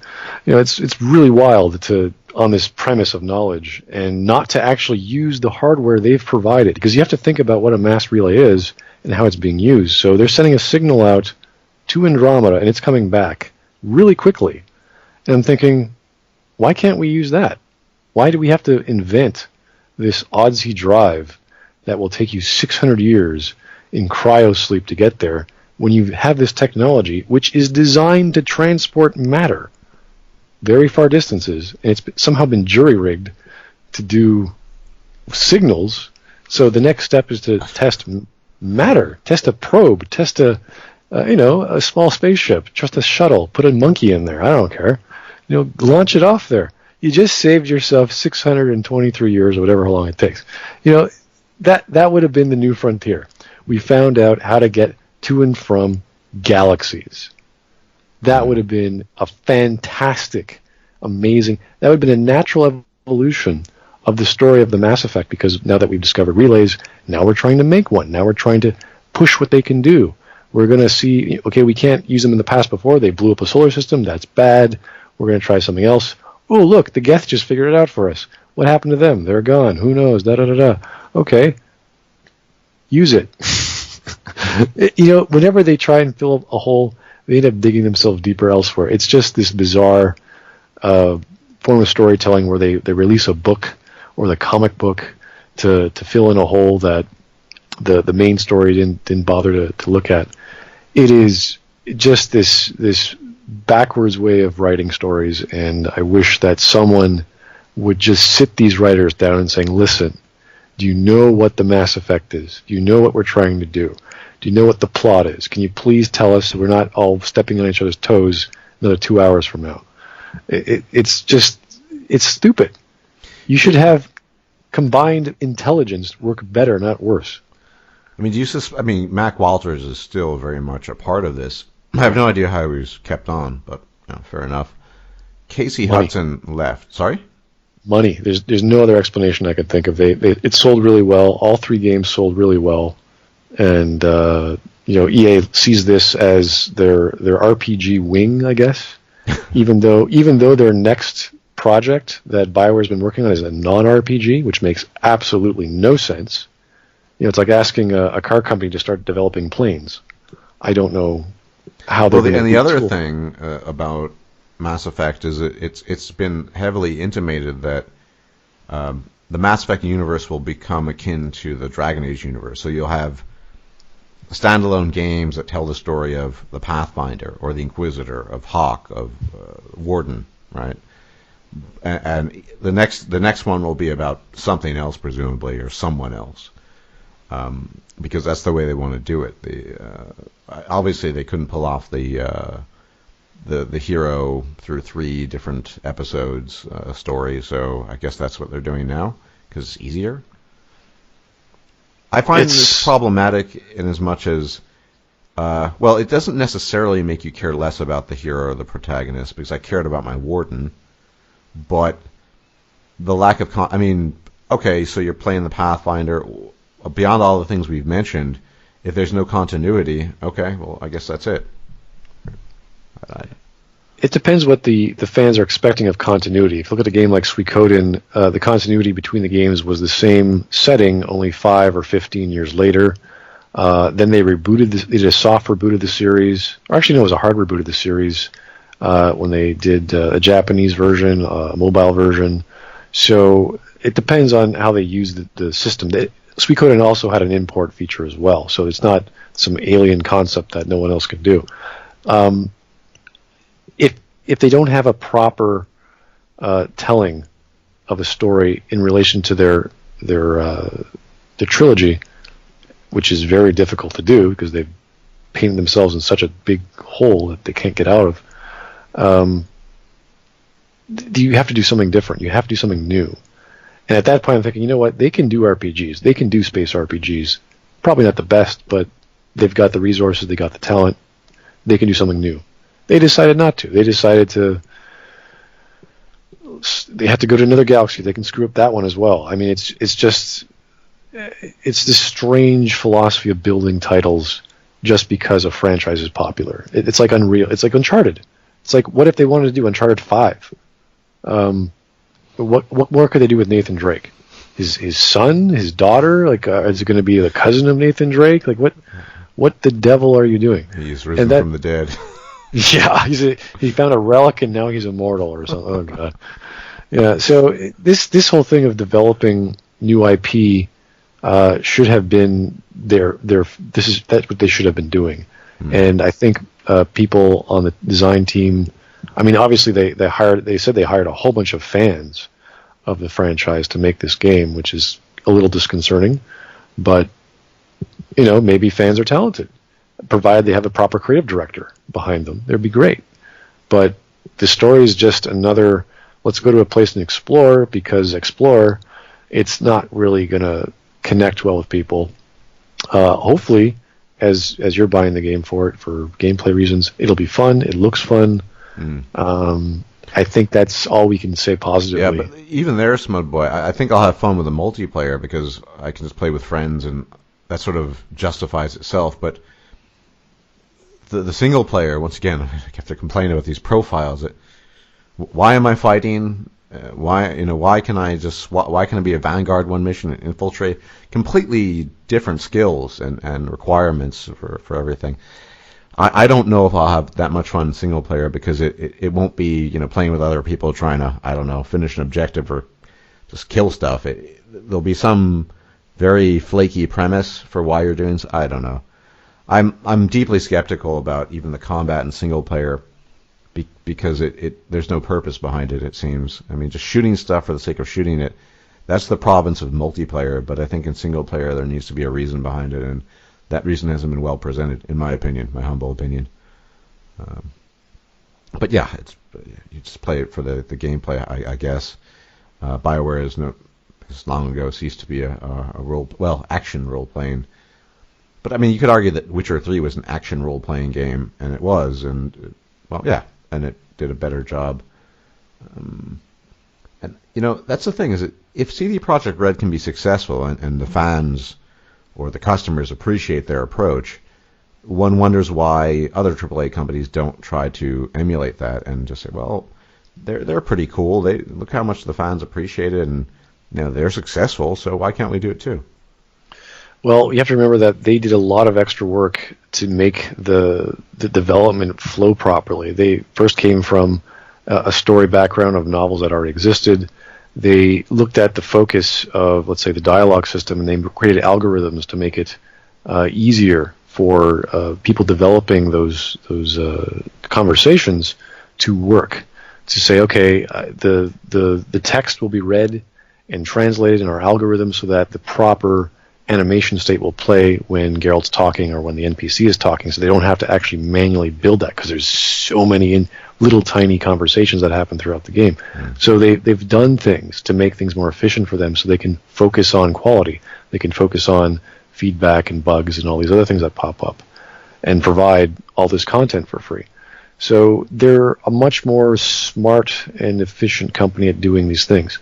If you read the Glassdoor reports that are still on Bioware of the problems of people, contractors, old people have been working there, it's very old school. It's very, if you know someone on the team who's been there for a while, you're probably going to do very well. You're going to get your voice heard better than someone who's been there for 4 years as a contractor, as opposed to a full-time fellow, and all the problems that arise in any normal company as a result.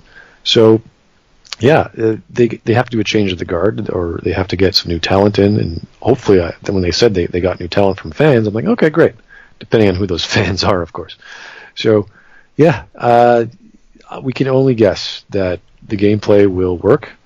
It won't be as buggy, but again, they didn't have a proper testing phase, at least a public testing phase that we should have seen, and they're going to patch it like crazy as the days go by, as any AAA title nowadays does. So, yeah, graphically it won't look very good, but faces and what have you. I think the levels look fine. They always spend a lot of effort getting those tracks of land for the car to go down and the hills to go up. I think that'll work well. But space trees, I don't know. I don't know about these aliens it's very uninspired. It's very generic. Yeah. The secrets of the remnants they don't impress me. I'm not intrigued. There's, once you read science fiction of the past 40, 50 years, you go, yeah, I can't see a video game really impressing me that well, unless it's a story or narrative driven game. So I can only hope that someone on the on the development team read C.S. Lewis or Thomas More, or I don't know, somewhere along the lines of the three great sci-fi authors of the past 30 years. But yeah, we'll take it for what it's worth. I'm sure there's one author or one artist or writer or 3D animator worth their weight there, and they're going to do something that will catch your eye, be it a side mission, some aspect of sci-fi that will work. But it's going to be melodrama. It's going to be lots of tongue-in-cheek stuff. It's going to be all sorts of nods to the old games. So Yeah, nostalgia plays a big role in that. So there will be people who pick it up just for that sake. Yeah, but overall, that doesn't sound like a healthy prognosis, or, well, I guess it remains to be seen. I'm very much looking forward to your analysis of the game. You have a talent for picking up on details that a lot of people miss, including myself. And, well, I'm sure I think I'm going to this game much more cautious than I ever had with any previous Bioware title, because I bought and played through Dragon Age Inquisition twice, although I question why I did that now, after the fact. And I figure since I'm buying it for the multiplayer, which is strange, I might as well do the single player too. But I just have absolutely no confidence that it'll be anything that I feel remotely passionate about or really care about. And that's the thing at the end of the day about Shepard. I mean, they fucked him up royally, but I mean, people cared about Shepard. Shepard had a mission. I don't know how you're going to make people care about a newbie with a super soldier implant. The idea was that, at least from what I understood, they wanted the Ryder twins to be more of a tabula rasa than Shepard was. Right. Shepard wasn't so much tabula rasa as he was a boring stoic brick, which isn't much difference. But if they're going with the junior, we don't know what we're doing, we're inexperienced sort of vibe, then it could be a tabula rasa character who is learning as they go, and they have a lot of mistakes and a lot to learn. And if there is a sort of hero's journey framework, then that could be good. But how that relates to gameplay, absolutely no connection. There's going to be nothing. You might argue the loyalty missions might have it for the side characters, but probably not the protagonist. So anything that we're considering literature worthy or storytelling worthy, not even a blip on the radar. They sort of joked about that being how Mass Effect is the avatar of video games, and back when Mass Effect 3 came out or whatever.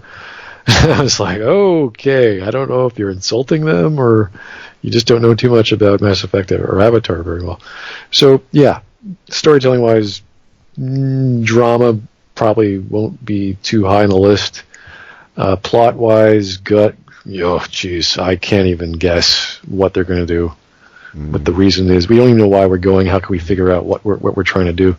Incidentally, a couple of hours ago, this is related, although tangential, the character creator is identical, it looks to be, to the Dragon Age Inquisition one. Just saying.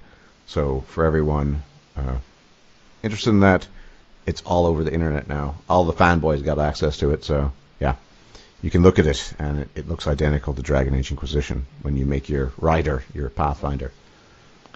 Yeah, the embargo has been officially lifted while we were talking, so I actually saw a character on Reddit yesterday or 2 days ago that they were playing around with the face customizer. So they gave him like a glowing green neck tattoos, and there's like glowing green, they're like scales on their cheeks. Looks like he has like some tattoo that makes him look like a lizard. So yeah, it looks pretty silly. But it was always silly. It was always that ridiculous makeup crap that you can do with Shepard. And once you do that, you're stuck with it. So, well, they'll probably have some option for facial whatever reconstruction. I mean, look, if you can be a super soldier or a demigod soldier who is a sentinel, an infiltrator, an engineer, and all these things at the same time, or sorry, anytime you can swap it, why not just rearrange your face? I mean, yeah, but you just need like 10,000 units of like uranium or something, and then you can do it. Yeah, pretty much like respecking or something like that. I don't know. It's I guess we'll see how it turns out. I think once I've done some single player, I'll offer some thoughts. But I'm just gonna watch YouTube one of these months, and if it bothers to hit my radar, because there's so many games coming out and so many things, so many better ways to spend your time. Reading, watching movies, playing games. There's all kinds of great media out there. I wouldn't limit yourself to one product or to one company. That's for sure. No, I mean, I'm certainly looking forward the most to the next CD Projekt Red. Well, I guess it won't come out until the next year. And I've always been an Elder Scrolls fan. Although that's another concern I have. It seems that Bethesda talked about this before. They're working on 5 IPs simultaneously. It seems. Wow. That's what I heard. And they said that they want to get rid of this reputation that there are these big or these gigantic pauses in between game releases because it feels it hurts them or something like that. I don't know. Yeah, so they're going down this route of, we lots of different kinds of games and IPs, and I don't know what the next Elder Scrolls is going to look like, but well, one thing I noticed was the latest No Man's Sky update, which is just hilarious. It's called the Pathfinder update, and one of the vehicles is called the Nomad. So I thought that was really funny when I read that. Yeah, well, I mean, yeah, it's a good suggestion not to get too bogged down in Andromeda. It's just a lot of hype and probably not too much substance ultimately behind it, but we'll see. It's going to be in the media for quite some time to come, I think. So. Oh yeah, I mean, it's probably going to overshadow Horizon Zero Dawn, even the news with the Nintendo Switch selling like crazy. Yeah. I think the Division's offering no season pass, just like Mass Effect. So Division was a failure. I spent a month. I don't want to get into that, but that was okay. A huge disappointment, and they couldn't fix it. And now it looks like they're giving up on it. And yeah, well, that free of charge expansion packs. Come on, it's a great game. Yeah, no, I mean Ubisoft's another company with issues. Shoot a guy with a hoodie for like 2 minutes until he falls. Yeah. I spent about a month investing lots of time, and then I realized that there's just something wrong with this game. It wasn't fun. There were so many hackers in the PvP zone.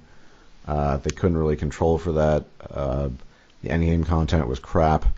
And apparently, they fixed a lot of that, or they improved it. And for the second year, it seems that they've given up on the game. It'll probably just go extinct in a year or so. I would predict, based on what I've seen or listened to. But that wasn't a very good game, despite all the hype. But then it's Ubisoft, so what can you really expect? Yeah, I'm a little concerned for Ubisoft these days. Well, these days, I think concern has been warranted for years now. Yeah, I know, but when you saw what happened to Deus Ex, and you're like, oh, come on, they're not. Well, don't get me started on Mankind Divided. I like generally Eidos. They're the publisher. It's Square Enix. No, Square Enix is the publisher. Eidos is the developer. Correct. Right. That game got really hyped. I like the character of Adam Jensen, generally speaking, but this sort of artificial DLC, and then they released recently a DLC that has basically nothing to do with the story. It's basically Adam Jensen Jailbreak. It's like this, you spend an hour on this like pre-Mankind Divided mission undercover to I don't know to do what. That turned out to be a huge disappointment, to be honest. I don't know if you've played it or heard about it, but I've not touched it. I've not seen it. I've been asked to do it, and I eventually will. Mm-hmm. So hopefully later this year I will jump onto it and finally give it a look. But be prepared for disappointment. I tell you that was Revolution was a lot better than Divided was. The gameplay was better, as is often the case, but the story didn't make sense, and they had this completely obviously tacked on DLC that was a part of the original game that involved Pritchard, without going into details. Him coming back. Huh. Yeah, but that was DLC, but it was obviously part of the original game. And like I said, the latest DLC has nothing to do with the main story. It's you get sent to some augmented correctional facility as an undercover agent. It's not really explained what. Well, there's some premise, but it has nothing to do with the main story. I don't know why they made that DLC, but hey, a lot of companies are strange these days. Well, anyway, we've been talking for quite some time. You probably have things to do, and it's getting late here. Everyone who doesn't know Smudboy's channel, I will be posting a link to it. Be sure to check it out. I'm assuming you're a gaming aficionado if you do. He's a lot of insightful things to say when it comes to games, and I expect there will be fairly extensive coverage of various things released relating to Mass Effect, and if you want a more critical view of things when it comes to games or Mass Effect, he is the channel to visit, the channel amongst all channels on YouTube, believe it or not. Although there was that guy, he did 7 years after, was it Mass Effect 2 or 10 Yep. years? Those were pretty good, actually. I enjoyed those. Yeah, I caught him on Twitter. He's a competent, rational guy. He actually plays through he's actually playing through, I think, number 2 or 3, and he's posting screenshots saying, "What the devil is that? What's going on here?" So he's actually questioning what he's seeing and having a good time laughing about it. So he does his research. He's not just a fanboy, and you can hear that from his voice. He takes a very neutral tone, and he points out very things that are obvious to some people and not so much obvious to the rest. Excellent. All right, everyone, thanks for tuning in, and we'll check you out at a later date. And let me thank my guest, the legendary and infamous in some circles, Smudboy.